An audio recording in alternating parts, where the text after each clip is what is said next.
Hello everyone, welcome to the channel. तो ninth के प्यारे प्यारे बच्चे, एक्चुअली आज सेशन हुआ क्या कि I was setting up the board and there was a little bit of issue in the sound, कुछ नॉइस आ रही थी, but let's start the session. और आज हम लोगों का पहला सेशन है। मैं आपका science teacher, science master teacher Akshay, मैं आपको फिजिक्स और केमिस्ट्री पढ़ाने वाला हूं और कृषि मैम आपको बायोलॉजी पढ़ाने वाली हैं। ठीक है, तो आज हम पहला लेक्चर स्टार्ट करने वाले हैं। एक पहले बेसिक बात करेंगे, पहले साइंस के बारे में थोड़ा सा एक फील को डेवलप करेंगे कि एग्जैक्टली हम क्या पढ़ने वाले हैं और आज हमारा टॉपिक क्या है। वैसे आज हम चैप्टर 1 जो है हमारा मैटर इन आवर सराउंडिंग, इसको देखने वाले हैं। ठीक है, सो इसके बारे में भी हम इनिशियल बात पढ़ेंगे, मतलब एक तरीके से ये जो मैटर वर्ड है ना, इसको डिटेल में जाके हम तोड़ेंगे कि ये मैटर वर्ड का मतलब क्या है। क्योंकि आगे जब हम बढ़ रहे होंगे, जब हम आगे की क्लासेस पढ़ रहे होंगे, तो ये छोटी छोटी बातें एक्चुअली आप देखेंगे पूरा का पूरा बेस आपका बना सकती हैं। पूरा का पूरा आपका जो बेस है वो हिला भी सकती है अगर ये बातें समझ नहीं आती तो again I welcome you back in the session. और चलिए स्टार्ट करते हैं।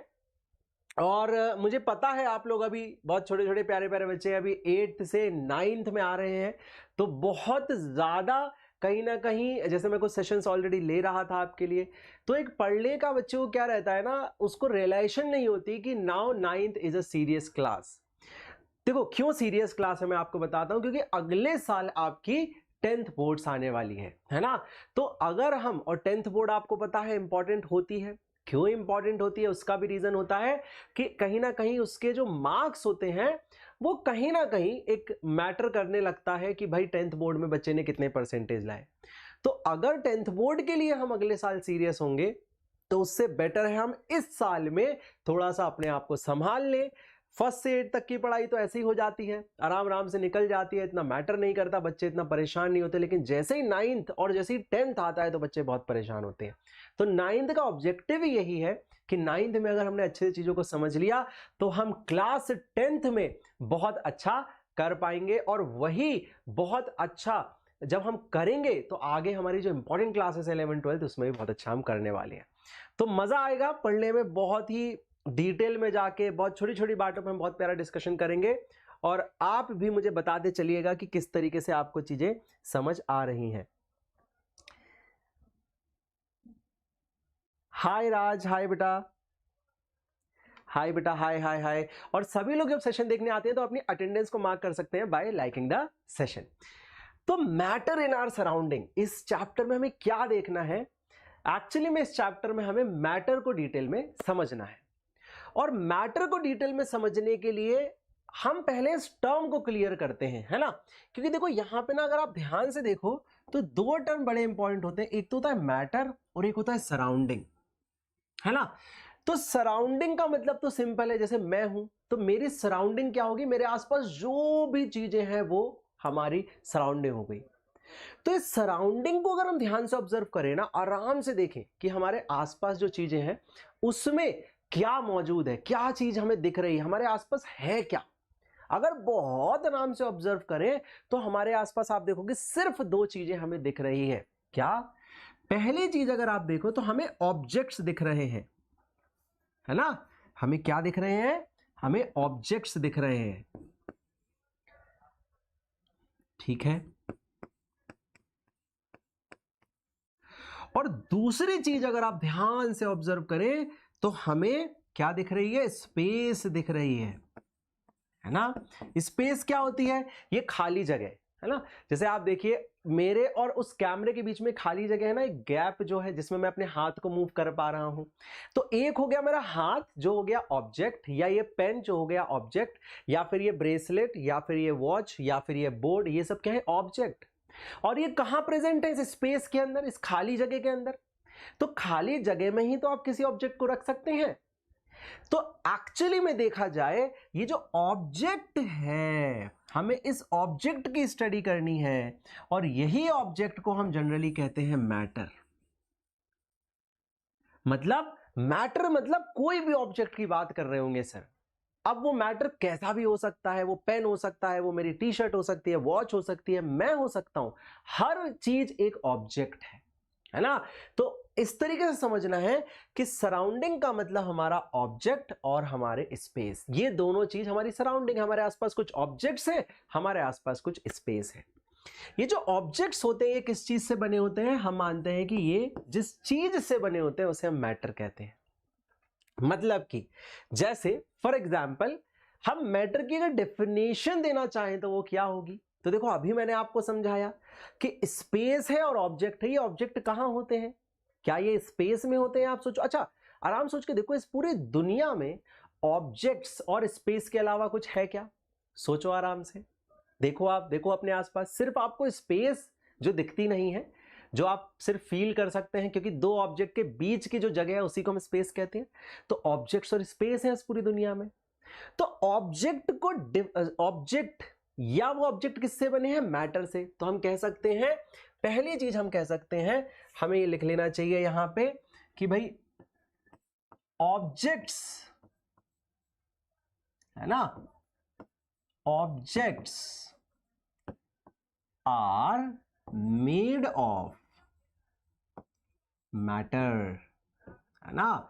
तो हमने एक नया टर्म दे दिया जिससे सारे ऑब्जेक्ट बने हैं, उसे क्या कह दिया हमने, मैटर।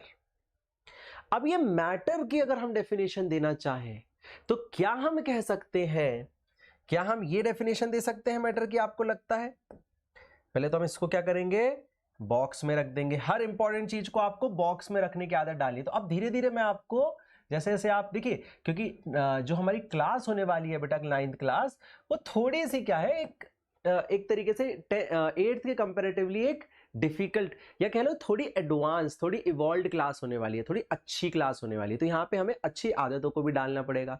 तो कहीं भी आपको कुछ भी एक्स्ट्रा मिलता है उसको राइट साइड में एक बॉक्स के अंदर आपको लिख लेना चाहिए अलग से कि यार मुझे ये बात याद रखनी है। तो सर ने बोला मैटर की डेफिनेशन क्या होगी, तो मैटर की डेफिनेशन हम दे सकते हैं कैसे, मैटर की हम डेफिनेशन दे सकते हैं एनीथिंग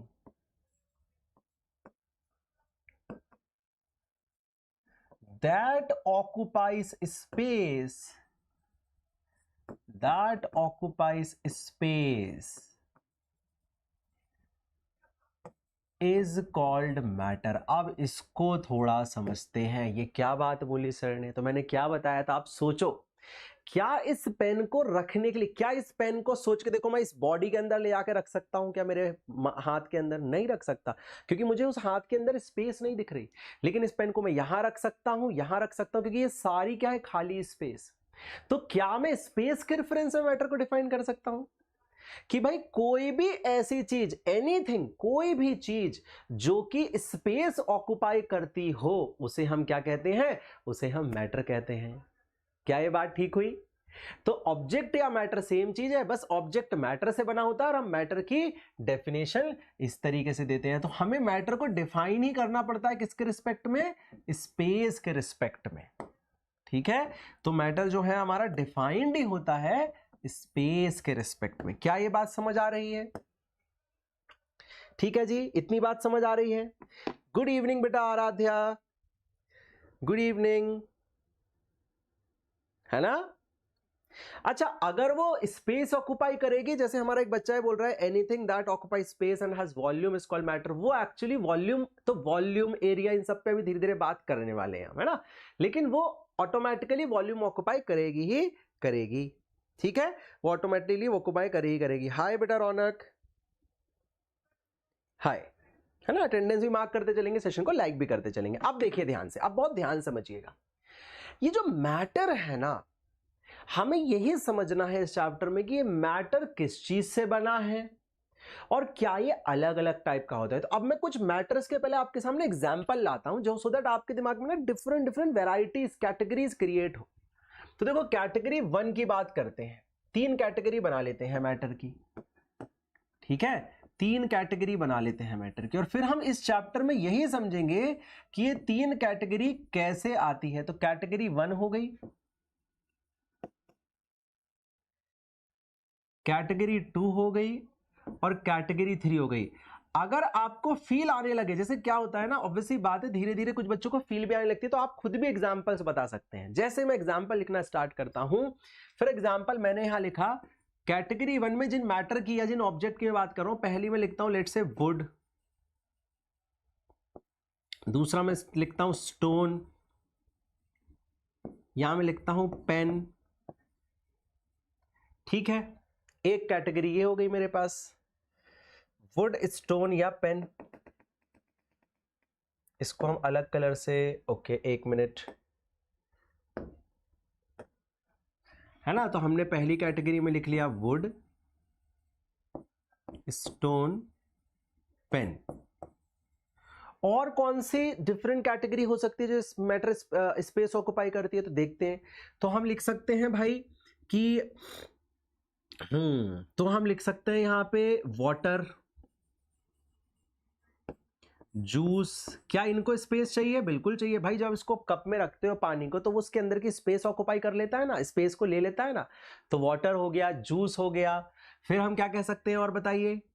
और हम कह सकते हैं कहां ले जा सकते हैं बताइए इसको? हनी, है ना। इस कैटेगरी में एक मैटर्स होते हैं, मतलब देखो कुछ मैटर ऐसे होते हैं, कुछ मैटर ऐसे होते हैं। तीसरी कैटेगरी का मैटर क्या है? उसको हम कह सकते हैं स्मोक।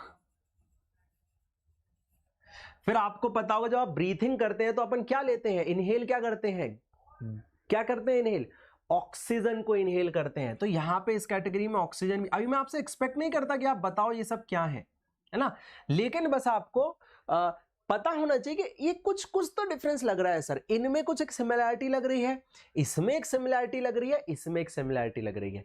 यही तीनों कैटेगरी को हम धीरे धीरे बार बार अलग अलग तरीके से समझेंगे और इन्हीं कैटेगरी में स्टैब्लिश हो जाएंगे कि जो मैटर होती है वो 3 कैटेगरी का होता है। वैसे मैटर तो भाई लाइफ में बहुत सारे तरीके के होते हैं ना, लेकिन जो केमिस्ट्री का मैटर है वो आपके 3 तरीके का होता है। अब मैंने बोला केमिस्ट्री, है ना, तो ये बात मैंने आपको पहले ही बताई थी, इसको मैं बार बार बताऊंगा कि जो बेटा हमारी साइंस होती है ना, अब वो आप नोटिस करेंगे कि उसके भी 3 पार्ट्स हो जाते हैं,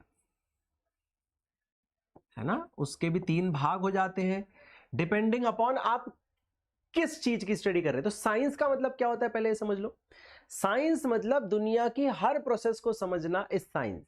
साइंस का सिंपल मतलब ही है प्रोसेसेस से इस दुनिया को समझना। तो आप अगर इस दुनिया को समझ रहे हैं, इस बाहरी दुनिया को समझ रहे हैं, या इवन बॉडी के अंदर की प्रोसेसेस को समझ रहे हैं कि क्या कोई चीज क्यों हो रही है, कैसे हो रही है, और प्रोसेसेस को कैसे समझ रहे हैं, एक्सपेरिमेंट्स के थ्रू समझ रहे हैं, तो उस पूरी बेसिकली तरीके को, उस पूरे way of approach of life को हम बोलते हैं साइंटिफिक अप्रोच। क्या बोलते हैं? Scientific approach. साइंटिफिक क्या, साइंटिस्ट क्या करते हैं? अलग अलग एक्सपेरिमेंट करते हैं इस दुनिया की अलग अलग चीजों के साथ, और इस दुनिया के अलग अलग प्रोसेसेस को समझते हैं। इसी साइंस के अलग अलग तरीके से जब हम इसको भी डीप डिटेल में अंदर से तोड़ने लगते हैं तो 3 पार्ट्स में बट जाती है। इसके 3 पार्ट कौन कौन से हो जाते हैं बच्चों? 3 पार्ट इसके हो जाते हैं केमिस्ट्री, फिर आपका हो जाता है फिजिक्स, और फिर आपकी आ जाती है बायोलॉजी। ठीक है, केमिस्ट्री में हम केमिकल्स, कंपाउंड की बात करते हैं। ये क्या होते हैं ये धीरे धीरे हमें समझ आएगा, आपको डरना नहीं है, इसी क्लास में समझ आएगा। धीरे धीरे सब आपके दिमाग में क्लियर होता जाएगा। जब आप 1 साल मेरे साथ पढ़ोगे तो आप बहुत ही स्ट्रांग होगे बेटा। मैं आपको एक छोटी सी बात बताता हूं, मैं एक्चुअली 11th 12th के स्टूडेंट्स या फिर नीट के बच्चे या जेई के बच्चे के लिए ही आज तक पढ़ाते आया हूं, लेकिन अब जब मैं आपके लिए पढ़ा रहा हूं तो आप समझो मैं उस फंडामेंटल के हिसाब से कि एक दिन जाके आपको 11th क्लास की केमिस्ट्री पढ़नी है, एक दिन जाके आपको फिजिक्स पढ़नी है। वैसे मैं फिजिक्स पढ़ाता हूं हायर क्लासेस के लिए, तो उस बेसिस को बनाते हुए मैं बातें यहां करूंगा। तो हो सकता है थोड़ा सा स्ट्रेस ज्यादा हो, लेकिन मजा आपको इतना आएगा, और आपको बहुत मतलब होता है ना कि सब्जेक्ट से हम बोर हो जाते हैं, आप साइंस से बोर नहीं होंगे जब मेरे साथ पढ़ रहे होंगे। तो बिल्कुल भी घबराना नहीं है। हेलो बेटा सौमित्रा, हेलो सौमित्रा। अच्छा जी, है ना। तो हमने बोला 3 पार्ट होते हैं, फिजिक्स, केमिस्ट्री, फिजिक्स, मैथ और बायोलॉजी, और सर ने बताया कि ये धीरे धीरे हमें क्लियर होते जाएंगे। अच्छा, तो वापस मैटर पे आ जाते हैं। तो ये जो मैटर हमने कहा, चाहे वुड, स्टोन, पेन, ये भी एक मैटर है, कैटेगरी 1 है, वाटर, जूस, हनी, ये भी एक कैटेगरी है, और स्मोक, ऑक्सीजन, ये भी एक कैटेगरी। इनमें आपको फील तो आ रही होगी सर, हाँ समझ तो आ रहा है कि ये थोड़े स्ट्रॉन्ग से मैटर है, स्ट्रॉन्ग, स्ट्रेंथ ज्यादा लग रही है इनमें, है ना, तोड़ना मुश्किल होता है। ये थोड़े से वीक है, इनमें पानी को पानी से दूर करना है तो कर सकते हो। और ये तो सर बहुत ही वीक है, स्मोक को तो आप हाथ से ऐसे करो तो हाथ आर पार निकल जाता है, वुड से तो आर पार नहीं निकलता, है ना, तो वुड से थोड़ा बहुत मुश्किल है। देखो इस बोर्ड के आर पार हाथ निकालना कितना मुश्किल है, पानी से थोड़ा इजीली निकलता है और स्मोक से तो बहुत इजीली निकलता है। तो मतलब कुछ ना कुछ इनमें है, वो कुछ ना कुछ क्या है उसी को हमें अब धीरे धीरे समझना है। तो अब मैं पहले आपको एक बहुत ही इंपॉर्टेंट बात बताने वाला हूं कि मैटर किस चीज से बना है, और एक्चुअली में ये आपका सेकंड या थर्ड चैप्टर में कवर होता है टॉपिक, लेकिन मैं चाहता हूं, मतलब मुझे ऐसा लगता है कि ये टॉपिक पहले इस चैप्टर में कवर होना चाहिए था, तो उसका मैं आपको थोड़ा सा ग्लिम्स देने वाला हूं। उस ग्लिम्स को आप एक बार समझ गए तो आने वाली बातें मुझे ना अनकही तरीके से नहीं पढ़ानी पड़ेगी, मतलब छुपा छुपा के नहीं पढ़ानी पड़ेगी, फिर सब ओपन हो जाएगा। ऐसा मैं 11th-12th में भी काफी करता हूं फिजिक्स में, ठीक है। उन बातों को पहले पढ़ा देता हूं बच्चों को, जो बातें यार फालतू में बाद में आएंगी तो बच्चा वैसे ही कंफ्यूज होगा, उनको पहले अच्छे से समझ लो। तो ऐसा ही एक बात है, उसको हम डीपली समझेंगे, जिसे कहते हैं एटम्स। ये टर्म को मैं अभी क्लियर करूंगा आपके लिए, सो दैट जब मैं आपको ये चैप्टर पढ़ाऊं तो आपको ना और ज्यादा मजा आए, क्योंकि होता क्या है कि एनसीईआरटी के हिसाब से इस टर्म को वो थर्ड चैप्टर में लाते हैं, है ना। लेकिन क्या दिक्कत है, हम अभी समझ लेंगे। तो मैं आपको कह रहा हूं कि ये चैप्टर आपको फार बेटर समझ आने वाला है। तो एग्जाम्पल समझते हैं मैं क्या समझाने वाला हूं, बहुत ध्यान से देखिएगा। मेरे पास यहां पे मैं आपको एक मैटर का एग्जाम्पल लेता हूं। लेट से आप समझो कि हमारे पास एक बड़ी सी दीवार है, राइट, एक वॉल है। सबसे इजी एग्जांपल आपको दे रहा हूं क्योंकि आपको इससे क्या होगा, चीजों को कॉन्सेप्चुअलाइज करने में काफी आसानी हो जाएगी, ठीक है। तो यहां पे हमारे पास क्या है, एक वॉल है, समझते हैं वॉल सभी लोग, वॉल। तो क्या वॉल एक ऑब्जेक्ट है, पहले तो आप यही बता दो मेरे को, क्या वॉल एक ऑब्जेक्ट है कि नहीं है? क्या वॉल एक ऑब्जेक्ट है? बिल्कुल ऑब्जेक्ट है ना। हर चीज जिसके पास मैटर है, जो स्पेस ऑक्युपाई कर रहा है, वो क्या है, वो एक ऑब्जेक्ट है ना। अच्छा जी, तो अगर वॉल एक ऑब्जेक्ट है तो वो किस चीज से बना है, अब हम ये सोचते हैं। एक वॉल जो हमें इतनी बड़ी एक सिंगल ऑब्जेक्ट लग रही है, लेकिन जब हम उसको अंदर तोड़ के देखेंगे तो क्या दिखता है हमें। क्या आपने कभी वॉल बनते हुए देखी है? तो आपने देखा होगा ये वॉल एक्चुअली में एक इल्यूजन है, वॉल अपने आप में कुछ नहीं है। वॉल बनी किससे, ईंट से, ब्रिक्स से बनी है। और जब हमने बहुत सारी ब्रिक्स को एक साथ रख दिया है तो हम उस पूरे स्ट्रक्चर को वॉल कहते हैं। क्या आप ये बात समझ पाए मैंने क्या बोला? मैंने क्या बोला कि एक्चुअली में वॉल कहीं नहीं थी, क्या थी पहले? तो पहले थी ब्रिक्स, ईंटें थी।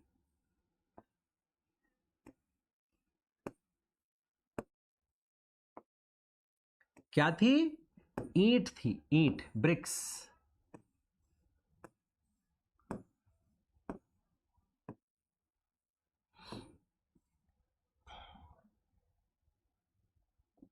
ठीक है,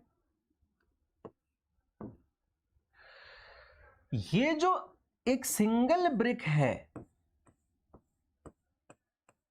पहले इसको लिख देते हैं, क्या है, ब्रिक। क्या मैं कह सकता हूं कि इसी ब्रिक को रिपीट करते गया मैं, या यही ब्रिक एक दूसरे से जुड़ते गई। अब जुड़ती कैसे है तो आपको ये भी पता होगा, नहीं पता तो जान लीजिए। इन ब्रिक्स को जोड़ने के लिए हम क्या लगाते हैं, बीच में सीमेंट लगाते हैं बच्चों। क्या लगाते हैं बीच में, इन ब्रिक्स को जोड़ने के लिए सीमेंट लगाते हैं, है ना। सीमेंट क्या करती है, एज अ ग्लू, इनके लिए एक ग्लू की तरह एक्ट करती है, इनको जोड़ने के लिए काम आती है।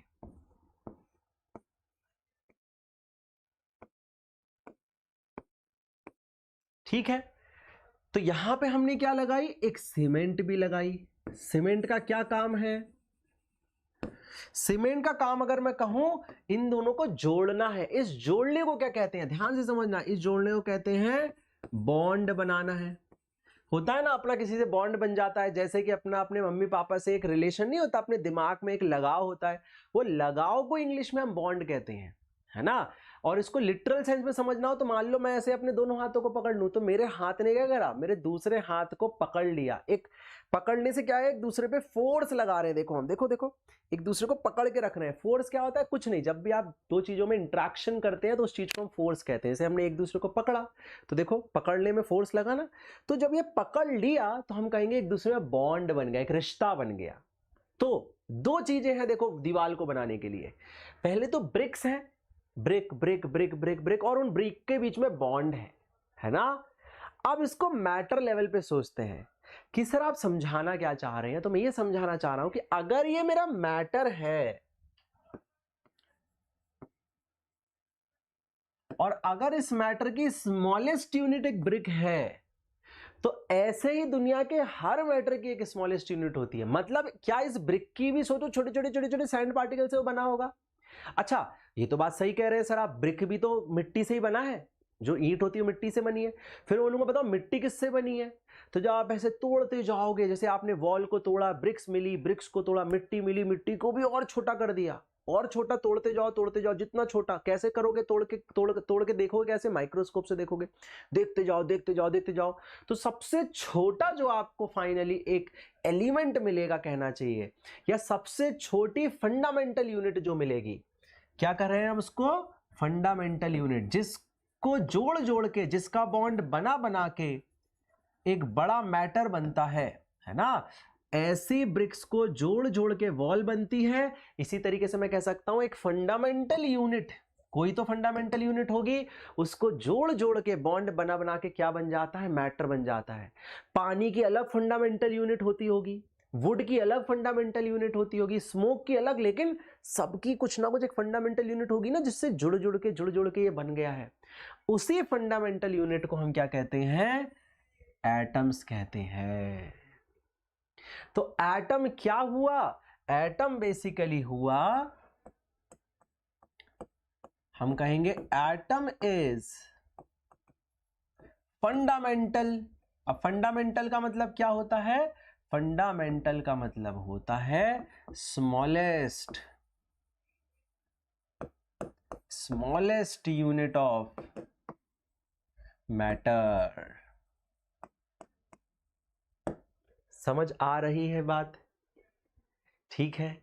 एटम क्या है, वो सबसे छोटी चीज है जो जुड़ जुड़ के क्या करती है, आपके मैटर को बनाती है। आप सोचो जब हम बर्थ लेते हैं तो हम इतने से होते हैं जरा से, है ना, तो हमारे पास क्या होते हैं, थोड़े कम एटम होते हैं, क्या ये बात सही है। वो और बढ़ते जाते हैं। अब वो बढ़ते तो किस हिसाब से, बायोलॉजी के हिसाब से। लेकिन अगर मैं ध्यान से सोचूं, अगर आप ध्यान सोचो, तो जब हमें कभी चोट लगती है तो हमारी स्किन निकल जाती है, तो हम क्या कह सकते हैं, हम कह सकते हैं उतने पार्ट की जो स्किन है उसने बॉन्ड तोड़ दिया, तो ये वाले आइटम अलग आ गए। तो उनमें पहले क्या था, बॉन्ड था, तभी तो एक पूरी स्किन हमें दिख रही है। तो जब एटम्स एक दूसरे से बॉन्ड बनाते हैं, जब एटम एक दूसरे से बॉन्ड बनाते हैं, तो वो एक मैटर को क्रिएट करते हैं।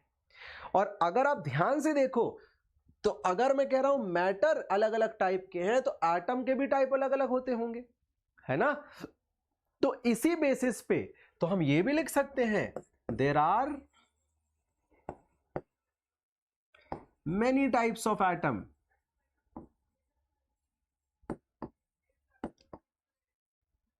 और इन्हीं टाइप्स को पता हम क्या कहते हैं, these are called as elements।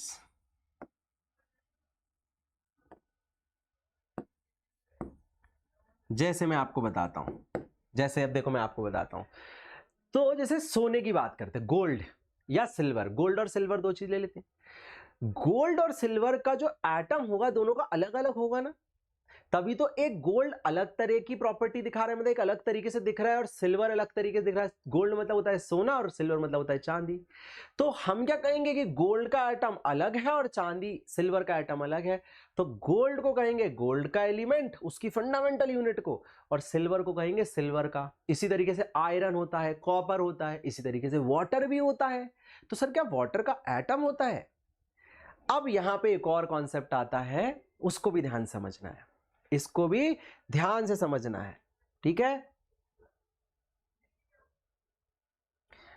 इसमें नोट्स कैसे बनाए हैं वो भी कशिश क्या पूछ रहे हैं बेटा,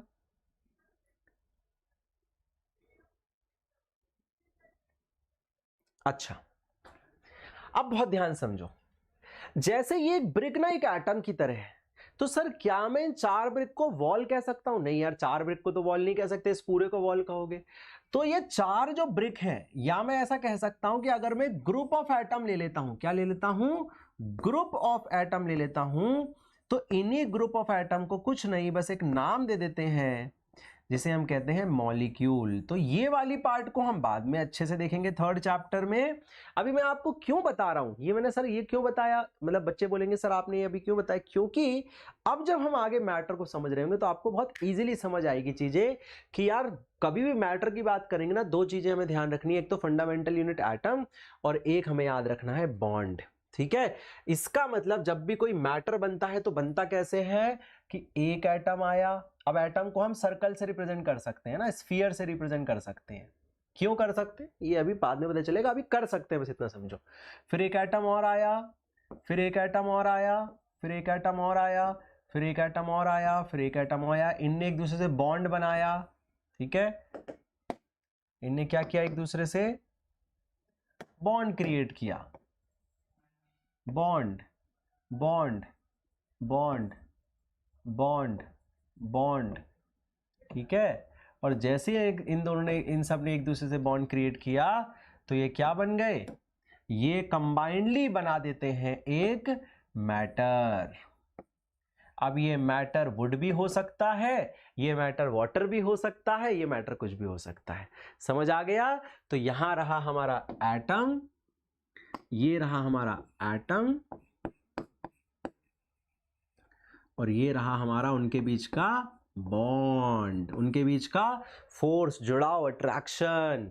इसी को हम पता है क्या कहते हैं, इसी को हम कहते हैं एटॉमिक बॉन्ड। भाई देखो आप बच्चे हो, लेकिन जब आप एक ऐसे टीचर से पढ़ रहे हो जो आपको बातें बता सकता है, तो आपको भी समझने में कोई दिक्कत नहीं होगी।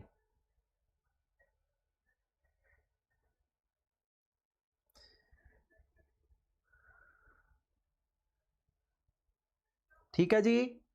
अच्छा, अब ध्यान समझिएगा, अब ध्यान समझिएगा। अब हम आगे बढ़ते हैं, तो हमें इतना फील आ गया कि मैटर क्या है। कोई भी चीज जो स्पेस ऑक्युपाई करे वो मैटर है। मैटर किससे बने होते हैं, सर ने बताया एटम से बने होते हैं, और बहुत सारे एटम्स होते हैं मैटर में, वो जुड़े रहते हैं। और उस जुड़ाव के कारण क्या होता है, जब उनको बड़े लेवल पे देखते हैं, आप सोचो जैसे इस टी शर्ट में कितने एटम होंगे बताओ आप, क्लोथ के बहुत सारे।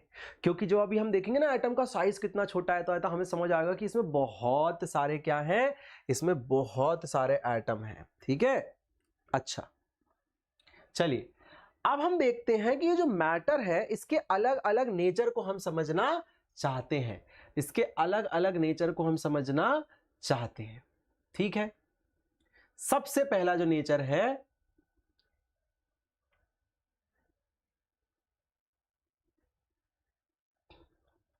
सबसे पहले नेचर को हम समझते हैं कि भाई ये जो मैटर है ये क्या क्या क्वालिटीज रखता है, इसकी क्या क्या नेचर है। जैसे मेरा नेचर है, आपका एक नेचर है, हमारा क्या है, एक नेचर का मतलब क्या होता है, हमारा क्वालिटीज क्या है ना। किसी का नेचर हो सकता है वो एंग्री हो सकता है, किसी का नेचर हो सकता है वो बहुत जॉयफुल हो सकता है, किसी का नेचर हो सकता है वो बहुत ही शाय हो सकता है, किसी का नेचर हो सकता है वो बहुत ही ह्यूमरस हो सकता है ना। तो अलग अलग नेचर होते हैं, तो किसी भी मैटर का नेचर क्या होता है। ठीक है, तो इसको समझने के लिए ना हम सीधे इस एक्टिविटी को देखेंगे, इस एक्टिविटी को ऑब्जर्व करेंगे और उससे समझेंगे कि क्या निकल के आ रहा है। ऑब्जर्वेशन अपने आप हर चीज सिखाती है, तो हम साइंटिस्ट की अप्रोच से जा रहे हैं। साइंटिस्ट भी ऐसी एक्टिविटीज करता है और उससे समझ जाता है कि क्या हो रहा है। तो देखते हैं ये एक्टिविटी क्या है। ये कह रहा है टेक अ 100 ml बीकर, एक बीकर लीजिए और उसमें ना आधा बीकर पानी से भर दीजिए। अच्छा, dissolve some salt sugar with the help of glass rod, observe any change in water level, what do you think has happened to salt, what where does it disappear, does the level of water change। तो देखो क्या कह रहा है, ये कह रहा है आप ना एक बीकर लो सबसे पहले। तो आप लोग भी बताना कि ऑब्जर्वेशन आपको क्या लगता है, इंट्यूटिवली। इंट्यूटिवली का मतलब होता है कि अपने आप आपको क्या लगता है कि क्या होना चाहिए। तो हमने एक बीकर लिया, सबसे पहले क्या करा, इसमें पानी फिल कर दिया इस लेवल तक।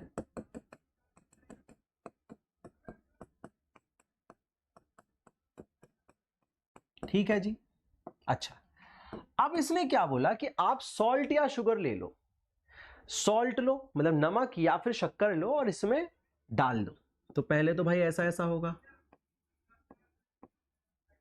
और फिर क्या करो, इसको मिक्स करना स्टार्ट कर दो, मिक्स करना स्टार्ट कर दो, मिक्स करना। तो जब आप मिक्स करना स्टार्ट करोगे तो आप देखोगे कि ये जो शुगर है ना, ये दिखना बंद हो जाएगी। मतलब पहले जब आप शुगर डालोगे तब तो वो दिखेगी एकदम से, है ना, उसको आपको इस तरीके से दिख रही होगी वो। लेकिन जैसे ही आप इसको मिक्स करना स्टार्ट करोगे तो धीरे धीरे शुगर दिखना बंद हो जाएगी। अच्छा सर, शुगर दिखना बंद हो जाएगी, इसका क्या मतलब है? हाँ, और आप देखोगे कि जो पानी है उसका लेवल जो है वो बढ़ जाएगा। तो पानी जो है, जो पहले यहां तक था, ये उसका क्या था, L1 इनिशियल लेवल था ये, इसको हम कह देते हैं L इनिशियल, लेवल इनिशियल और लेवल फाइनल।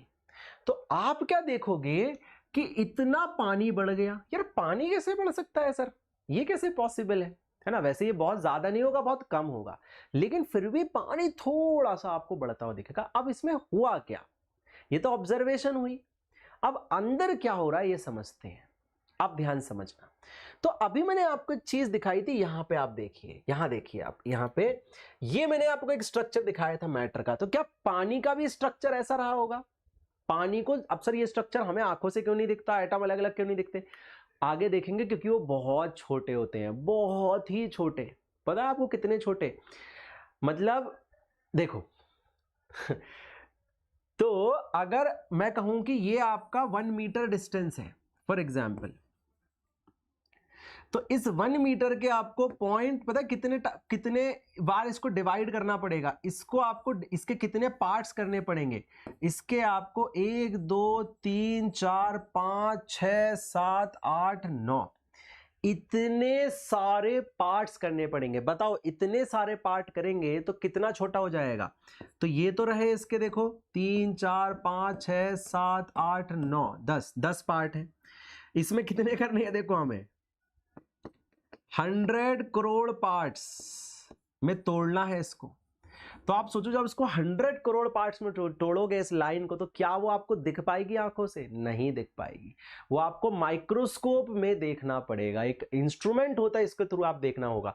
तो इस यूनिवर्स की खास बात यही है कि इसको आप सिर्फ नेकेड आई से ऑब्जर्व नहीं कर सकते, अलग अलग इंस्ट्रूमेंट्स का यूज करके आप अलग अलग काम कर सकते हैं। जैसे सन अगर आपको मान लो मून देखना है तो आप आंखों से मून को ऐसे देख सकते हो, लेकिन अगर मून के सरफेस को देखना है तो टेलीस्कोप देखना पड़ेगा। मतलब दूर की चीज को देखने के लिए टेलीस्कोप बना है, छोटी चीज को देखने के लिए माइक्रोस्कोप बना है।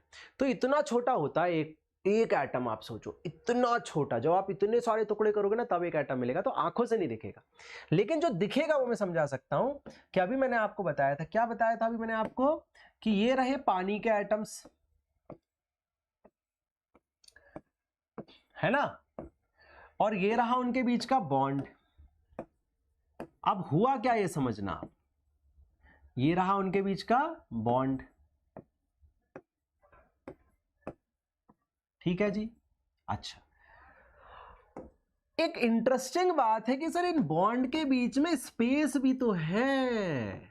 ये तो आपने बात की नहीं, तो मैंने कब कहा, मैंने आपको हिंट दिया था कि स्पेस में एटम तो है, लेकिन जरूरी थोड़ी है कि पूरी की पूरी स्पेस में ऑक्युपाई कर ले। जैसे कि देखो ये जो है, अगर आप ध्यान से देखो, मैंने इन दोनों को ऐसे रखा है, देखो तो इनके बीच में, क्योंकि ये यूनिफॉर्म नहीं है, देखो बीच में थोड़ी सी स्पेस रह रही कि नहीं रह रही। अब उसमें कुछ और भी आ सकता है, देखो एक दूसरी चीज भी आ सकती है। तो एटम्स जब मैटर बनाते हैं तो उनके बीच में क्या रह जाती है, स्पेस रह जाती है। और इसी स्पेस में आके कौन बैठ गया, इसी स्पेस में आके, बताइए भैया कौन बैठ गया इसी स्पेस में आके, वो इसी स्पेस में आके शुगर बैठ गया, इसी स्पेस में आके शुगर बैठ गया, इसी स्पेस में आके शुगर बैठ गया। बेसिकली जब हम स्टिर करते हैं ना उसको इस तरीके से, है ना, तो क्या होता है, वो स्पेस को थोड़ा मौका मिलता है और वो क्या होता है, वो आपका दूसरे एटम्स को अंदर आने देते। तो क्या हुआ, पानी के एटम के अंदर कौन बैठ गए, शुगर के एटम बैठ गए, और इसलिए वो दिखना बंद हो गए। और हुआ क्या, उनने क्योंकि स्पेस ऑक्युपाई कर ली, तो जैसे उनने स्पेस ऑक्युपाई करी तो थोड़ी सी स्पेस बढ़ गई, ज्यादा स्पेस ऑक्युपाई कर ली ना, है ना, तो वो स्पेस आपको बढ़ती हुई दिखी, राइट। तो हुआ क्या कि मैटर, अब हमें इससे क्या समझ आया, इससे हमें समझ आया कि मैटर के जो पार्टिकल्स होते हैं, जो पार्टिकल्स होते हैं मैटर के, पार्टिकल नेचर तुम्हें पता है, किस पार्टिकल की बात चल रही है बता दो अब यहां पे जल्दी से, यहां बात चल रही है आपके एटम्स की। तो इनका पहला नेचर क्या है? इनका फर्स्ट नेचर है कि एटम्स या पार्टिकल्स, कोई बोलेगा तो आज क्या बोलोगे? Atoms. Atoms have space between them. सबसे पहली चीज हमें क्या समझ आई? Atoms have space between them. क्या ये बात बढ़िया है? क्या ये बात सही है? सोचिए आप आराम से, है ना? तो एटम्स के अंदर स्पेस बिटवीन देम।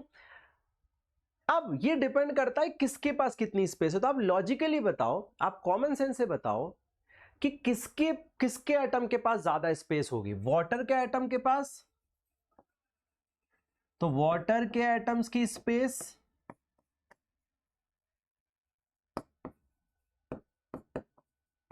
या फिर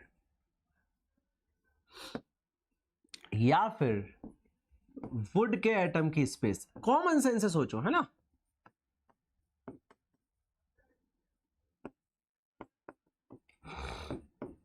सोचो आराम से,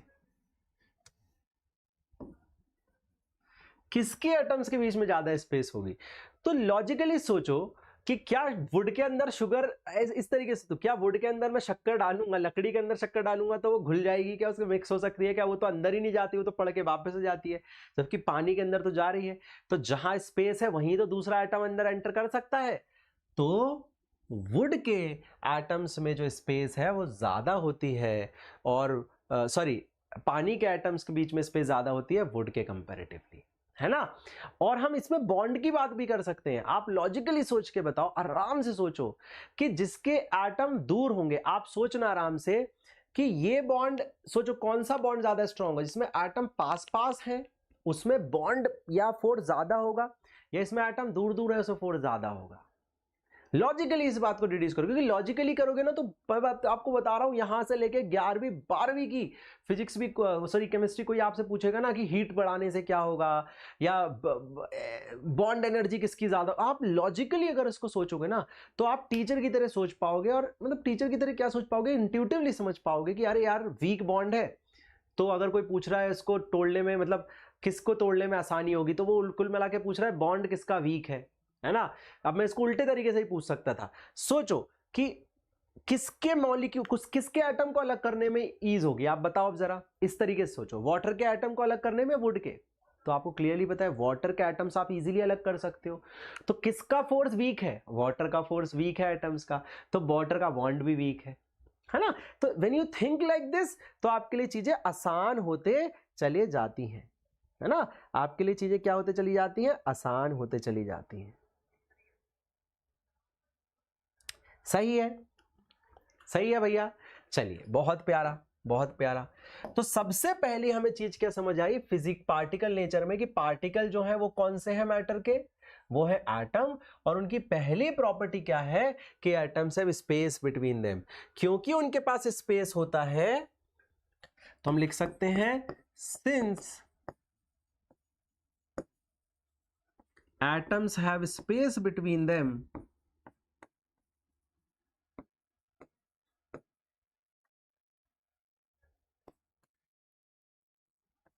they can adjust other atoms in that space, in that space। जैसे कि यहां पानी के एटम्स के बीच में, या आप कहना चाहिए पानी के मॉलिक्यूल्स के बीच में क्या हुआ? आपके शुगर के एटम फिट हो गए। चलिए नेक्स्ट देखिए, नेक्स्ट चीज हम ये जानना चाहते हैं कि भाई एटम के जो पार्टिकल है वो कितने छोटे हैं। तो वैसे तो मैंने आपको बता दिया है ना, पार्टिकल की जब भी बात हो रही है तो किसकी बात हो रही है? आप याद रखिएगा, जब भी पार्टिकल की बात हो रही है तो एटम्स की बात हो रही है ना जी? जब भी पार्टिकल्स की बात हो रही तो एटम्स की बात हो रही। तो वैसे तो मैंने आपको बता दिया कि 1 मीटर को जब 100 करोड़ बार तोड़ोगे तो इतना छोटा होता है। मतलब एक्चुअली में इनका साइज कितना बड़ा होता है? आप देखिए 0.000000003363901 मीटर, बहुत छोटा होता है। जब 1 मीटर को इतना तोड़ोगे तो इतना छोटा होता है। लेकिन इसको समझने के लिए भी हमारा एनसीईआरटी में बहुत प्यारा सा एक्टिविटी दिया हुआ है, उस एक्टिविटी को समझते हैं, है ना। बहुत प्यारी एक्टिविटी है, इसको समझेंगे तो हमें और क्लैरिटी आएगी कि भाई किस तरीके से हम स्मॉलर साइज ऑफ एटम्स को ऑब्जर्व कर सकते हैं। क्वेश्चन एक्टिविटी देखिए, हमारे पास मेरे हिसाब से characteristics of these particles, okay, ठीक है, स्पेस, डिफ्यूजन, बॉन्ड, ओके, ठीक है जी, ठीक है जी, बढ़िया। तो जब भी कोई बच्चा इस लेक्चर को देखेगा तो डेफिनेटली आई होप कि वो बिल्कुल डेप्थ में चीजों को समझ पाए, है ना, बिल्कुल गहराई से चीजों को समझ पाए, सो दैट उसकी फाउंडेशन अच्छी बिल्ड हो। देखिए नेक्स्ट एक्टिविटी क्या है, कहा जा रहा है टेक 2-3 क्रिस्टल्स ऑफ पोटेशियम पर magnet and dissolve in 100 ml of water. अब ये पोटेशियम पर मैग्नेट क्या होता है, तो आपको घबराना नहीं है। पोटेशियम पर मैग्नेट एक बेटा केमिकल होता है जिसका फॉर्मूला ये होता है, लेकिन आपको ये फॉर्मूला याद रखने की, पोटेशियम पर मैग्नेट,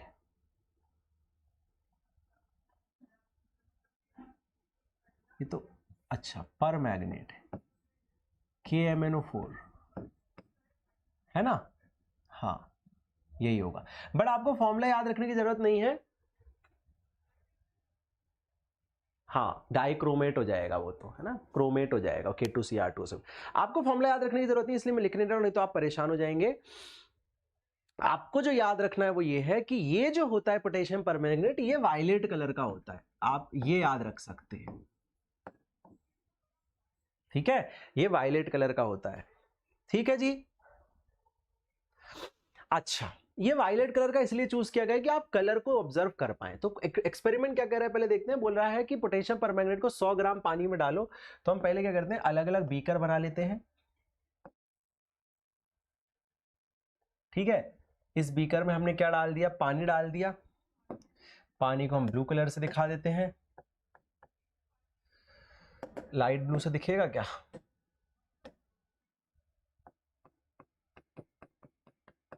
है ना। और इसमें हम क्या डाल रहे हैं, इसमें हम डाल रहे हैं पोटेशियम परमैंगनेट। लेट से हम उसको इस कलर से दिखा देते हैं, अभी थोड़ा सा इस कलर से दिखा देते हैं, ठीक है। ये हमने पोटेशियम परमैंगनेट यहां डालना स्टार्ट किया, ठीक है। आई होप ये कलर आपको नहीं दिख रहा, तो हम थोड़ा सा इसको दूसरे कलर से यूज कर लेते हैं, लेट से इस कलर से भी यूज कर लेते हैं, डार्क कलर से, ठीक है। ये आपका पोटेशियम परमैंगनेट है। अब होगा क्या, जब आप इसको मिक्स करोगे ना, जब आप इसको मिक्स करोगे तो ये पूरा का पूरा जो है हमारा वो वायलेट कलर का मिक्सचर बन जाएगा, ठीक है जी, ठीक है जी, बन गया वायलेट कलर का मिक्सचर। अब बात आती है कि आगे क्या करना है, तो अब हमें क्या करना है, इसमें से थोड़ा सा ये सोल्यूशन बाहर निकालना है, इसमें से ये थोड़ा सा सोल्यूशन क्या करना है, बाहर निकालना है, बहुत थोड़ा सा, इतना सा। और इसमें क्या करना है, और पानी डालना है, और पानी डाल देना है, खूब सारा पानी डाल देना है, खूब सारा पानी डाल देना है।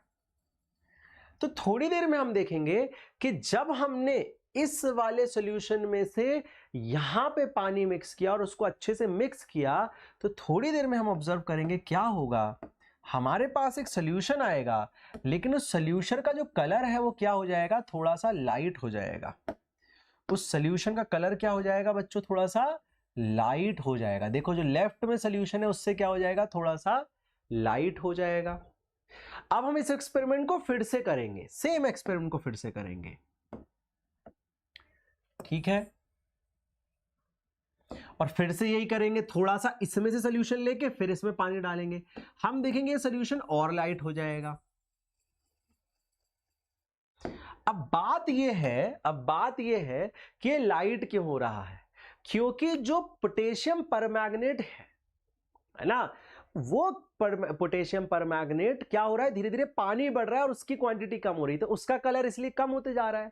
तो क्वेश्चन ये है कि जब आप इसको बहुत बार डाइल्यूट करेंगे, कितनी बार, 5 से 8 बार डाइल्यूट करेंगे, तो पानी का कलर क्या होगा, क्या थोड़ी देर बाद ये करते करते करते करते करते गए 5-10 बार में क्या ये बिल्कुल पानी के कलर का हो जाएगा, नहीं।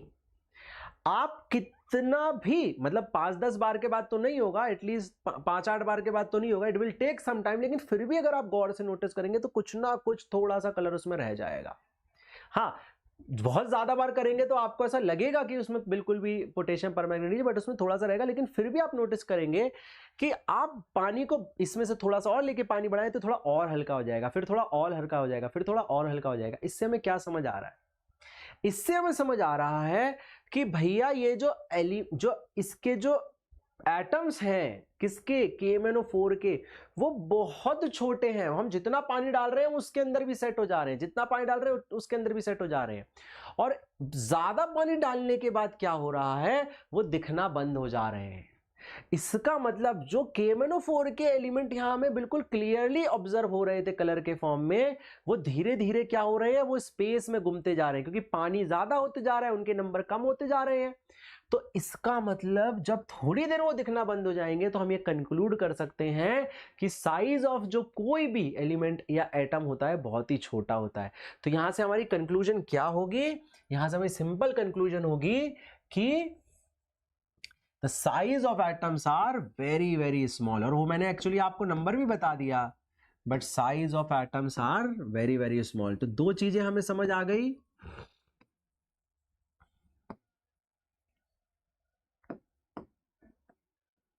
पहली चीज हमें क्या समझ आई? पहली चीज समझ आई कि भैया एटम क्या होते हैं, उनके बीच में स्पेस होती है। दूसरी चीज क्या समझ आई कि एटम क्या होते हैं, उनके साइज बहुत छोटे होते हैं, इतने छोटे होते हैं कि अगर उनका नंबर कम हो जाए तो वो दिखना ही बंद हो जाते हैं। जैसे कि अब देखो, आपको एग्जांपल देता हूं। क्या आप जो ऑक्सीजन या कार्बन डाइऑक्साइड ले रहे हैं, सोचो वो यहां आसपास स्पेस में है कि नहीं है? बताओ जरा, बताओ एवरीवन, बताओ एवरीवन। बिट्टू बेटा क्या हो गया? हाँ बिट्टू, आप लेट आए हैं ना क्लास में, टाइम से आएंगे बेटा सब समझ आएगा। Sir, if sugar and salt when kept in different jars take the shape of the jar, are they solid or? हाँ, तो अगर आप बेटा, अगर आप देखेंगे ना शुगर को एज अ स्मॉल, अगर सिर्फ शुगर का एक छोटा सा पार्टिकल उठाएंगे तो उसको हम सॉलिड की तरह ही कंसिडर करेंगे एक बड़े स्केल में, है ना, क्योंकि उसका जो स्ट्रेंथ होता है या उसकी बॉन्ड होती है फिर भी रिलेटिवली स्ट्रांग होती है, तो उसको हम सॉलिड कैटेगरी में रखते हैं, बिल्कुल। लेकिन क्या होता है कि अगर उसको भी देखेंगे तो शुगर ना छोटे छोटे पार्ट में होता है। अगर उसी शुगर को आप जो बड़े बड़े पार्ट में बना लोगे तो वो भी शेप नहीं लेगा किसी जार का, है ना। वो जार का शेप तो इसलिए रहा क्योंकि आपने उसे तोड़ लिया है इजीली स्टोर करने के लिए, तो वो लिक्विड नहीं हो गया है, वो बस आपने सॉलिड को छोटे छोटे पार्ट में तोड़ लिया है, तो अभी वो सॉलिड ही है। ठीक है, अच्छा चलिए जी। तो कैरेक्टरिस्टिक्स ऑफ दीज पार्टिकल, तो ये दो एक्सपेरिमेंट हमें फील देने के लिए करवाए गए थे। अब हम इनकी कैरेक्टरिस्टिक मतलब प्रॉपर्टीज डिफाइन करना चाहते हैं, किनकी? पार्टिकल की। और पार्टिकल क्या होते हैं आपके? पार्टिकल मतलब कि आपके एटम। तो पहली कैरेक्टरिस्टिक तो हमारी निकल के आई गई थी कि atoms have space between them.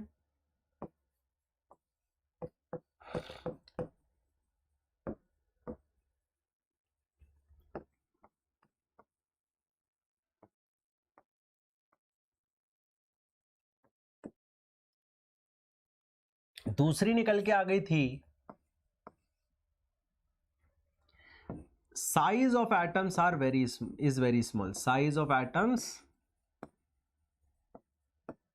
is very very small. और इनके लिए हमने दो प्रैक्टिकल एक्सपेरिमेंट भी देखे, है ना। अब देखिए आप, अब आगे बढ़िए। तो ये भी हमने पढ़ लिया, हमने ये तो पढ़ ही लिया। अब हम तीसरी प्रॉपर्टी पढ़ना चाहते हैं। तीसरी प्रॉपर्टी ये है, बहुत इंटरेस्टिंग है, और ये बहुत ही इंटरेस्टिंग है कि एटम्स आर ऑलवेज मूविंग।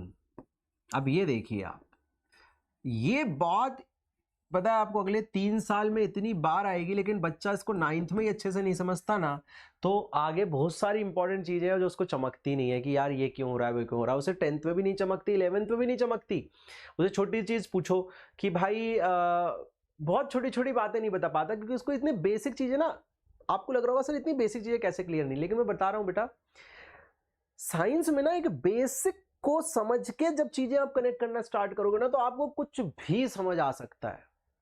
मतलब कितने लोग होते हैं जिनको जब ऐसे क्वेश्चंस आते हैं हायर क्लास में कि भाई टेम्परेचर बढ़ाने से बॉन्ड क्या होता है, ये कि कॉमन सेंस का क्वेश्चन है, लेकिन आप अगर आज भी 11th या 12th क्लास के 100 बच्चों को बिठा लो तो वो ना कंफ्यूज ही रहेंगे, क्योंकि वो सोच रहे हैं कुछ याद करना था, जबकि वो बेसिक से रिलेट नहीं कर पाते, बेसिक बात से कि क्या बोला जा रहा है, क्या मुझे कैसे सोचना है। तो 9th क्लास में सर ने सिखाया था एटम और उनके बीच के बॉन्ड के हिसाब से कोई भी चीज समझ सकते हो आप केमिस्ट्री की। तो इस लेवल पे सोचना है, जिसमें ये वाली जो बात है इसको अब हम एक्सपेरिमेंट देखने वाले हैं कि एटम्स आर ऑलवेज मूविंग। मतलब मैं ये कह रहा हूं कि इस पेन के जो एटम है ना, इस पेन के एटम ये मूव कर रहे हैं हमेशा। अब आप बोलोगे सर इस पेन के एटम मूव कर रहे हैं, ये पेन तो रुका हुआ है।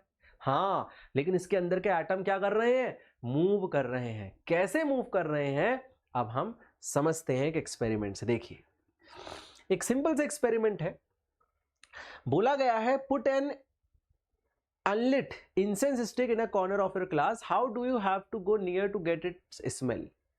तो एक इंसेंस स्टिक मतलब अगरबत्ती, हमने क्या करा, एक अगरबत्ती को लिया और सिर्फ ऐसे रख दिया इस अगरबत्ती को, है ना।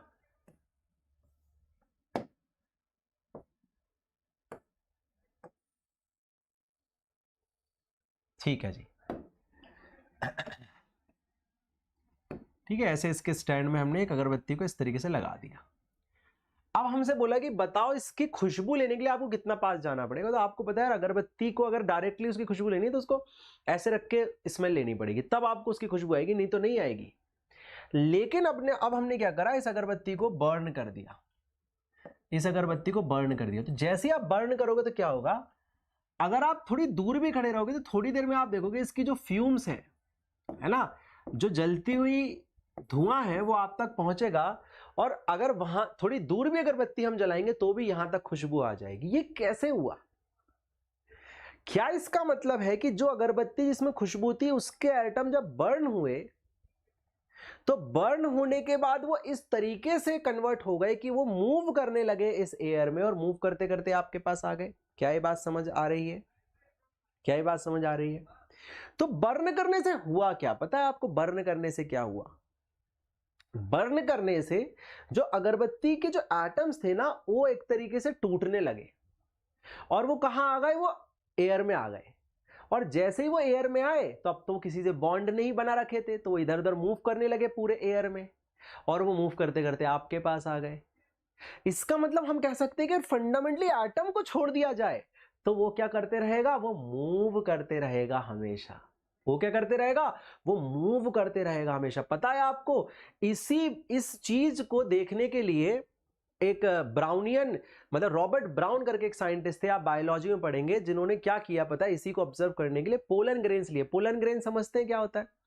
जो आपका फूल होता है ना उसके अंदर आप देखोगे छोटे छोटे छोटे छोटे पार्टिकल्स होते हैं, है ना, जिनके अंदर एक्चुअली में मेन हर चीज होती है उस फ्लावर की, जो नया फ्लावर बनाती है, उसे पोलन ग्रेन्स कहते हैं। ये आप बायोलॉजी में पढ़ेंगे। उन पोलन ग्रेन्स को लिया और पानी के ग्लास के अंदर डाल दिया और उनको आराम से छोड़ दिया। थोड़ी देर में जब उन्होंने माइक्रोस्कोप में उसको ऑब्जर्व किया, थोड़ा सा बहुत ज्यादा बड़ा माइक्रोस्कोप, मतलब अच्छा वाला माइक्रोस्कोप भी नहीं चाहिए, बेसिक माइक्रोस्कोप, तो उन्होंने देखा कि पोलन ग्रेन ना रखे पानी में मूव कर रहे थे, रखे पानी में मूव कर रहे थे। आप सोचो एक स्टेशनरी वाटर रखा हुआ है, आप कहीं से धक्का नहीं दे रहे हो, लेकिन अंदर पोलन ग्रेन मूव कर रहे हैं। ऐसा क्यों? क्योंकि हुआ क्या उस एक्सपेरिमेंट में कि जो पानी के मॉलिक्यूल थे वो तो कॉन्टिन्यूअस मोशन में थे और पोलन ग्रेन ऐसे पड़े थे। तो पानी के मॉलिक्यूल क्या कर रहे थे एक्चुअली में, क्योंकि मोशन में थे तो उनको धक्का दे रहे थे, और जो आपको दिख रहा था कि ये यहां पे जा रहा था, ये धक्का मार के इधर जा रहा था, ये धक्का मार के इधर, फिर कभी इधर कभी इधर। तो इससे उन्होंने कंक्लूड किया कि एटम्स, तो उन्होंने बायोलॉजी में कंक्लूड किया कि एटम्स हमेशा मूव करते रहते हैं। हम केमिस्ट्री में पढ़ रहे हैं, ऐसे उनने बायोलॉजी में इसको देखा, बायोलॉजी में समझा। अच्छा, यहां पे एक चीज और हो रही है, भी बहुत इंटरेस्टिंग बात है। पहली चीज तो हमें समझ आई कि जैसे ही एटम अलग अलग हुए तो उनने मूव करने की टेंडेंसी होती है, वो मूव करते हैं, इधर उधर चले जाते हैं। दूसरी चीज हमने यहां पे एक चीज और देखी बेटा, कि जो इंसेंस स्टिक, जो अगरबत्ती के एटम थे, वो एयर में, देखो अब ध्यान से समझो, यहां पे आसपास तो बहुत सारी और भी गैसेस है, मतलब ऑक्सीजन है, कार्बन डाइऑक्साइड है, उनमें भी तो मिक्स होने लगा। आप देखो उनके अंदर भी तो मिक्स होने लगा। तो इस मिक्सिंग को भी हम कुछ कहते हैं। एक्चुअली में ये मिक्सिंग मैंने आपको यहां भी समझाई थी। आप देखो इस एक्सपेरिमेंट में भी मिक्सिंग हो रही थी, इस एक्सपेरिमेंट में ही मिक्सिंग हो रही थी। आप देखो इसमें ही मिक्सिंग हो रही थी, इसमें भी मिक्सिंग हो रही थी, है ना। कैसे मिक्सिंग हो रही थी? पोटेशियम परमैंगनेट के जो एलिमेंट्स थे वो पानी में मिक्स हो रहे थे ना, ये यहां पे शुगर पानी में मिक्स हो रही थी ना। तो इसको भी हम कुछ कहते हैं, जब मल्टीपल चीजें एक दूसरे में मिक्स होती है तो इसको हम क्या कहते हैं? जब मल्टीपल चीजें एक दूसरे में मिक्स होती है तो इसे हम डिफ्यूजन कहते हैं। तो ये जो अभी हम प्रोसेस पढ़ रहे थे ना, ये डिफ्यूजन थी, प्रोसेस की बात कर रहा हूं। तो when multiple atoms, multiple types of atoms, आपकी एक और क्लास है ना आज, टाइप्स ऑफ एटम्स। इसका अगला पार्ट हम करेंगे, पार्ट 2 भी इसका। इसके अगले पार्ट में हम फिर जो समझ रहे हैं उसको लगाएंगे और देखेंगे कितने टाइप्स के मैटर होते हैं। तो when multiple types of atoms mix with each other,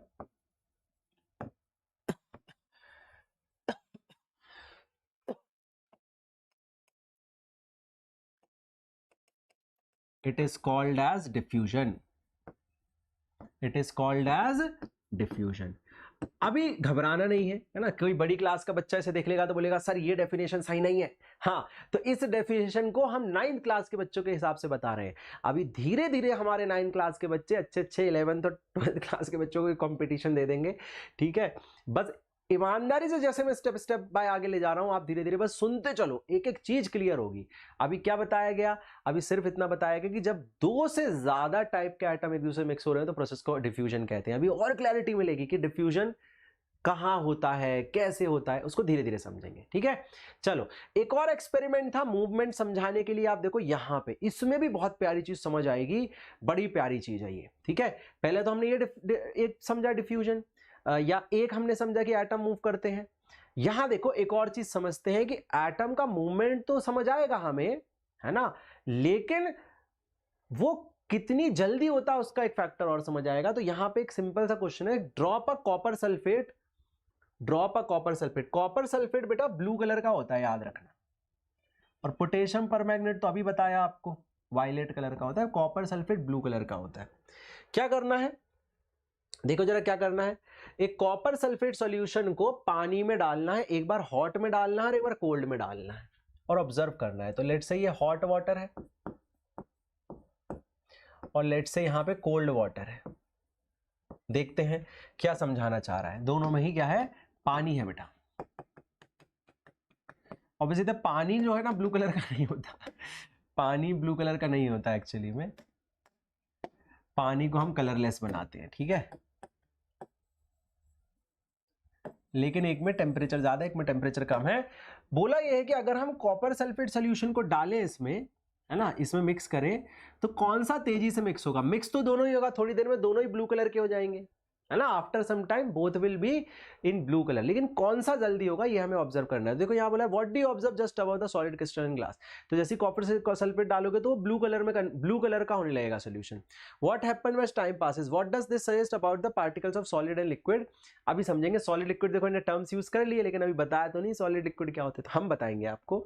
does the rate of mixing change with temperature.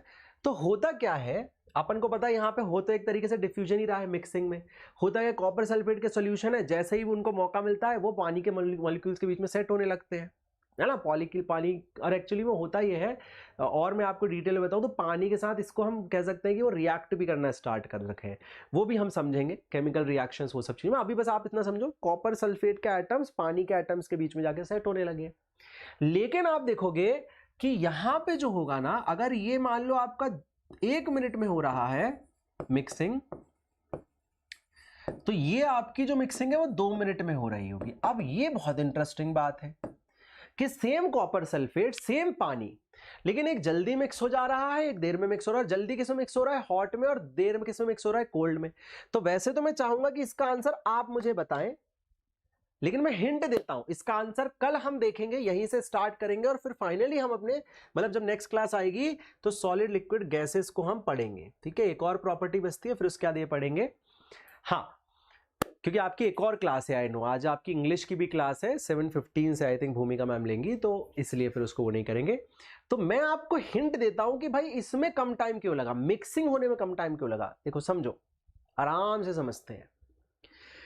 जब आप किसी भी चीज को हीट करते हो ना, तो क्या हम कह सकते हैं कि उसकी मूवमेंट की एनर्जी बढ़ जाती है? सर ऐसा कैसे कह सकते हैं, ऐसा कैसे कह सकते हो आप? देखो आप ध्यान देखना, रिलेट करते हैं, मोशन से एनर्जी को रिलेट करते हैं। जब मैं इन दोनों हाथ को इस तरीके से मूव कर रहा हूं, जितनी तेज मूव कर रहा हूं, देखो मेरा हाथ गर्म हो रहा है, आप भी करके देखो, तो क्या मैं कह सकता हूं कि मोशन से हीट प्रोड्यूस होती है? इस मोशन को हम कहते हैं मूवमेंट वाली एनर्जी, इसका नाम होता है काइनेटिक एनर्जी। इस साल पढ़ेंगे इसको। तो क्या मैं ये कह सकता हूं कि जो मोशन वाली एनर्जी है उससे हीट प्रोड्यूस होती है? तो इससे उल्टा भी ट्रू होगा कि हीट से मोशन वाली एनर्जी प्रोड्यूस होती होगी। आप पानी गर्म करते हो, आपने देखो जाके आज पानी गर्म करना, ठीक है, दूर से करना, छोटे छोटे बच्चों, और देखना जैसे ही पानी गर्म करोगे तो पानी मूव करने लगेगा।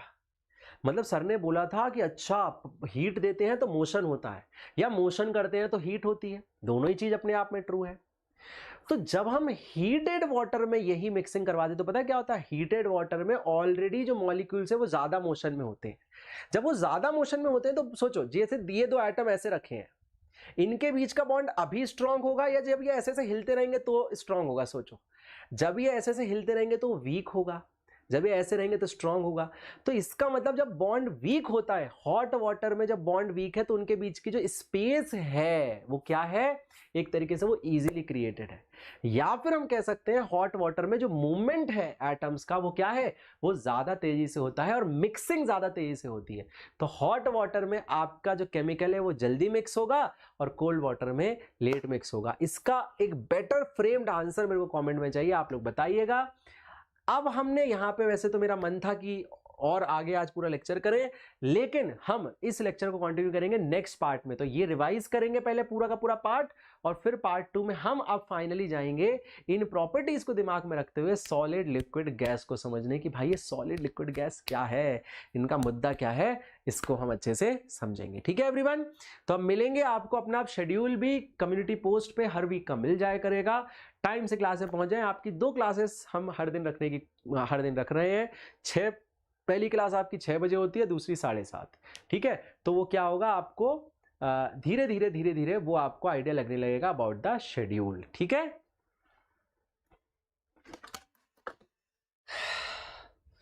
सभी लोग अपनी अटेंडेंस मार्क कर सकते हैं, सेशन को लाइक कर सकते हैं।